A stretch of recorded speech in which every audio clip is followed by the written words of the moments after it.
Have you ever said something that made absolutely no sense, even to yourself? Okay. And so I call it a mental trap. And so, in other words, you kind of checkmate yourself. And so this would be Tim, this red outline down here laying down. And the reason I'm laying down is because I've trapped myself with all of the things that I want in life, and then I can't do anything. I can't succeed at anything because I've trapped myself with all the things that I want. And can you imagine that I actually used the excuse called, I told my upline, I don't have any time. Do you ever do this?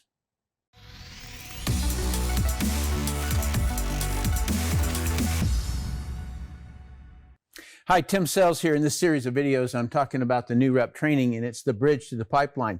This particular video is to fully conclude who you used to be and or wanted to be.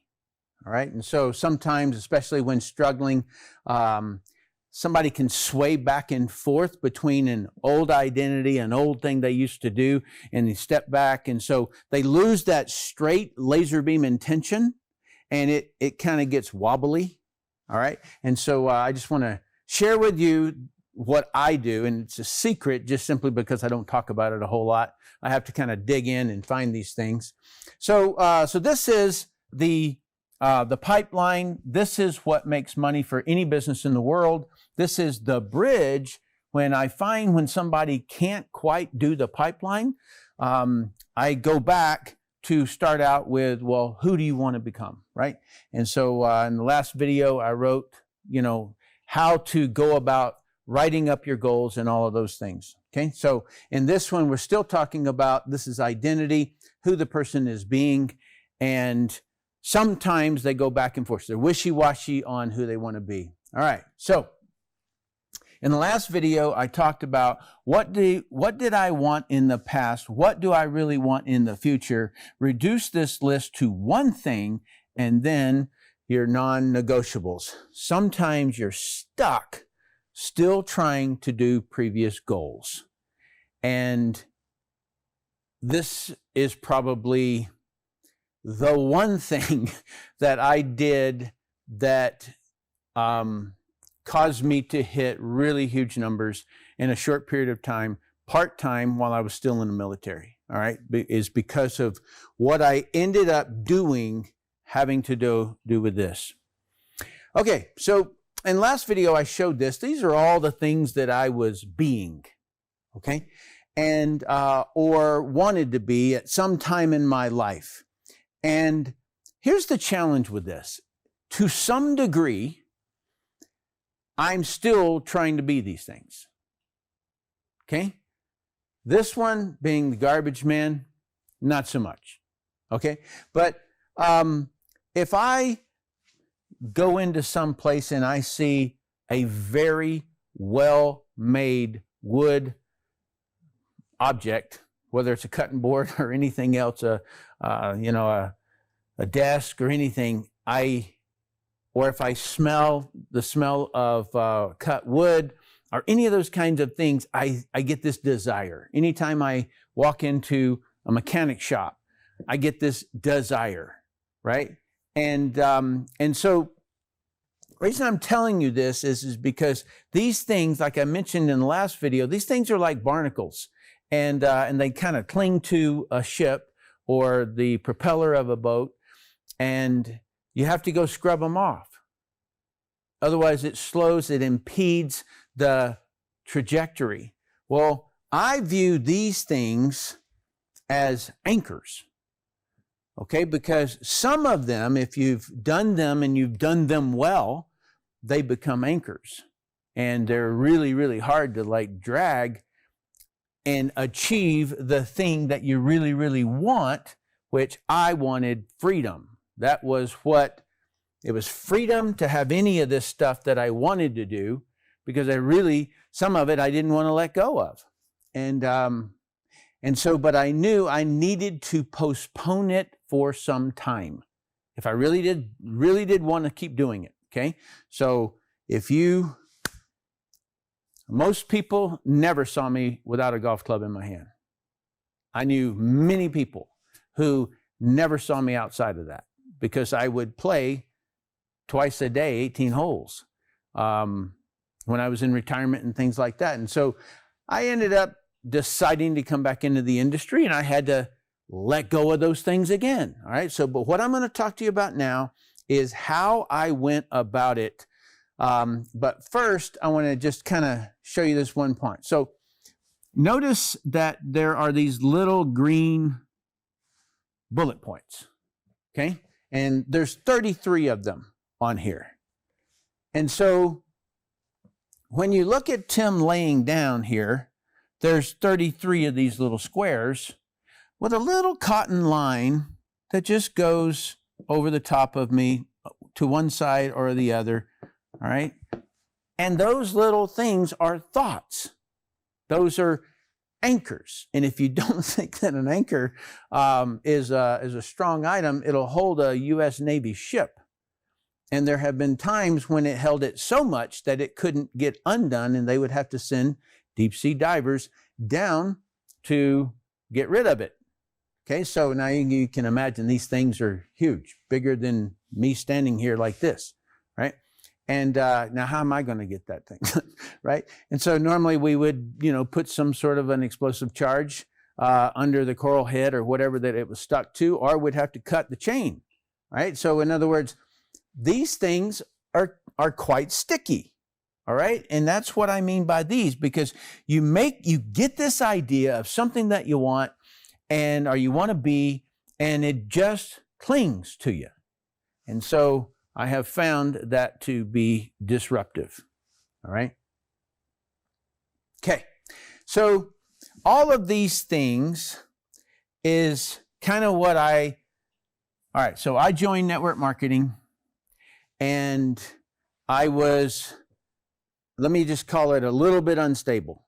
Okay, so I had set my goal out, and then I remember I was driving back from a meeting, and I was thinking, man, I don't have time to do this. Okay, so that's the reason that I have, let me go backwards here. That's the reason that I have this right here. I'd tell my upline that I didn't have time. Okay, so I'm driving along, and this is back when cell phones were like that big, and it was a brick. And my upline had called me, and I said, look, Rick, I just got to share with you that I just really don't feel as though I have time to do this. And he just asked me a question. So what are you going to do? And I was like, I don't know. Right? It was that one of those kind of, like, I didn't want to talk about it kind of things. And I just really, I felt dishonest, but I was saying, why am I leaving the military? I'm only 9 years away. And so I was wishy-washy, right? I was going back and forth. Why? Because I never absolutely made a guillotine decision one way or another on all of these other things that I was doing or I had previously said. All right. So I find myself in network marketing telling myself that I'm totally committed to it because I want to be, I want to have a wife, I want to have a family, and I can't do it doing this kind of work. I already logically worked all that out. But yet somehow emotionally I kept pulling, all right? And so I would find myself joining a church softball league and playing softball. We would practice 2 times a week, and then we would have a game on Saturday. What's wrong with that, right? Okay, so, well, gosh, you know what? When Tennessee plays Florida, I got to watch it. Like what bro doesn't? That's the way I thought, okay, at that time. Cabinet maker, I would still watch stuff. I would still look. I would get magazines. I had a subscription to Fine Woodworking, and I would read the magazine. Okay. Race car driver. Okay, I'm not racing cars, but I end up getting in the car and driving and spending a weekend up in New Jersey seeing the finals. Now, anybody who's connected to drag racing knows that's what you do, right? And so I'd go fishing when somebody asked me to. I would work on my car. I'd change my own oil and things like that instead of running into Jiffy Lube or wherever it was. So I would do it because I knew how to do it. I would go play golf, not as much, but I would go play golf. I would shoot. I'd go and train. And this says outside of what I would be doing within Spec Ops. I was in karate still. I was still, okay, so working out, yes. But to the degree that I worked out, I would do 100-mile bike rides on the weekends. And I would weight train.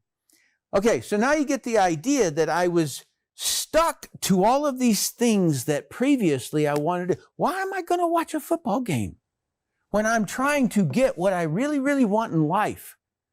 How can I walk 4 hours chasing a round ball when this is what I really, really want? And then if I want to go play golf, I can anytime I want. All right. So I finally just got straight and honest with myself. And I remember it. I was sitting in my office and I had this big pile of, what are those mailers. And I can't remember what type of mailing it was, but it was through the post service. And it was red, white, and blue. And it was a package. It cost $3.25 to ship it. And it would get there in 2 or 3 days. And so I would send a VHS video. And so I remember looking at this stack and I was like, okay, if I were really honest, I am not doing what I should be doing. And I remember just standing up before I talked myself out of it, walking outside my sliding glass door, walking to the garage, reaching down, pulling up the garage door, and just looking in to the garage. And I looked around and I was like, everything's got to go. And I made right then the decision that if it doesn't make me $10,000 a month, I'm not doing it. Okay? Other than my job that paid me, that I was doing full time, I just said, I gotta be honest with myself. I gotta really put in. Because I remember when I got out of, when I left Tennessee to go into the military, I grew up in the country, and so I was just kind of a country guy. You know, I like to fish and hunt and trap and do all these kind of things. And so when I showed up, I got on a bus. They took me to boot camp. I got off, and one night I slept, and then the next day I checked in, and they began to say, what's that hanging on your waist? And I said, it's a knife. And they're like, give me the knife. All right. So I hand him the knife and he goes, give me this sheath too. I'm like, all right. So I give it to him and I go, do I get that back? And he goes, no, you're in the Navy, man. And it was one by one. And then they cut my hair. They took all of my clothes and threw them in the garbage. And I was like, wow, this is kind of rude. But what were they doing? They were disconnecting every single thing other than the military. And so I'm like, all right, well, all those identities went away, right? I'm now in the Navy, and that's what I am. And so that's why I excelled in it. And so that's why I ended up selling my golf clubs, and I remember saying, you know what, I'll buy better ones. I remember, most of the things I sold, I put it in penny savers, and then I ran a garage sale, and just basically whatever pennies they would give me, I would just say, fine. At least I'm not throwing it away. So I did that, but with the whole idea that I would make better, I would get the freedom that I wanted so that I would really be able to play the game, whatever the game was. All right, so that's the way that I went about doing it. And I don't have any regrets whatsoever. So basically what I was doing, if you can just imagine that vision of me laying down with these anchors with a cotton thread that I could have just blew off, but I didn't, because how do you do that? Because it's all like a mental trap. So what I did is that I just went into every single thing that I wrote down. So for all of you who watched the last video where I told you to write down everything that you ever wanted to be and everything you want to be, make a decision, try your very best to get it down to 1, and then go back and say, I don't want to be a garbage man. Policeman, where am I at with that? Well, I don't really want to be a policeman, but I wouldn't mind helping a policeman lose weight, okay, because that's a business I'm in. A fireman, I don't really want to be a fireman. I was a fireman for a while, but I don't want to do that. And so I just one by one scratch it off. I guillotine cut it, or I postpone it. And I call it someday maybe. I have a big old stack of someday maybe, right? So it's just, I get a great idea. You know, gosh, you know what? I can build my own like garden beds, and man, I can make them cool because of all the woodworking stuff that I did. And then I like start sketching out the plan, you know, and I'm like, well, hang on a minute now. I don't need to do that. I'm this right now. I'm going to retire soon, and then I can do all of that stuff. I can build it exactly the way I want. Okay? All right. So just to make sure that you get this, you're just moving through. No, I made a mistake when I lined through that one. I just recently bought a motorcycle. So all of these, other than this, when I first got into the military, I did sell my motorcycle then. And this was the only thing I moved over, and that was the non-negotiables because that was how I made my money at that time. Okay, and then all of these came after I had become a millionaire many times over and had retired for 18 years, and I was doing what I wanted to do. And then I decided to come back into the industry. Okay. So, conclusion. Go through each item you wrote and conclude. Guillotine it, postpone it, someday maybe, keep doing it. All right, and that's one of your non-negotiables. The less non-negotiables that you have, the more effective you're going to be, the more intensity you're going to put into the pipeline, the more building sales teams, you're going to put more and more intensity into building those. And but regardless, make a decision on those so that you gain a little more certainty, a little more certainty, a little more certainty, a little more certainty. And at some point, you're going to realize just how freaking powerful you actually are, right? And that's the honest truth, because people, I can tell it when it's just sort of they just don't quite have that boom. And I'm not talking about angry, or I'm not talking about intense with people. They can still be soft people, but man, are they powerful. They do exactly what they say they're going to do. All right, so I hope this really helps you, really and truly, because I believe that it is probably in the top 5 things that if I were to isolate that have made me successful in my whole life, I would have to say that this is definitely in the top 5. So give me your comments. Let me know how you feel about this. Is this odd? Is this common? Have you felt that flip-flop of, you have kind of a bad day, you get a lot of no's, and you kind of think about your other job or something else you could do, or switching companies, or, like that kind of thing, right? So, make your decisions and let me know down below how you feel about that. So thanks so much. If you haven't subscribed, you might think about doing so. And if you know somebody who could get educated by this, then pass this over to them. Thanks so much.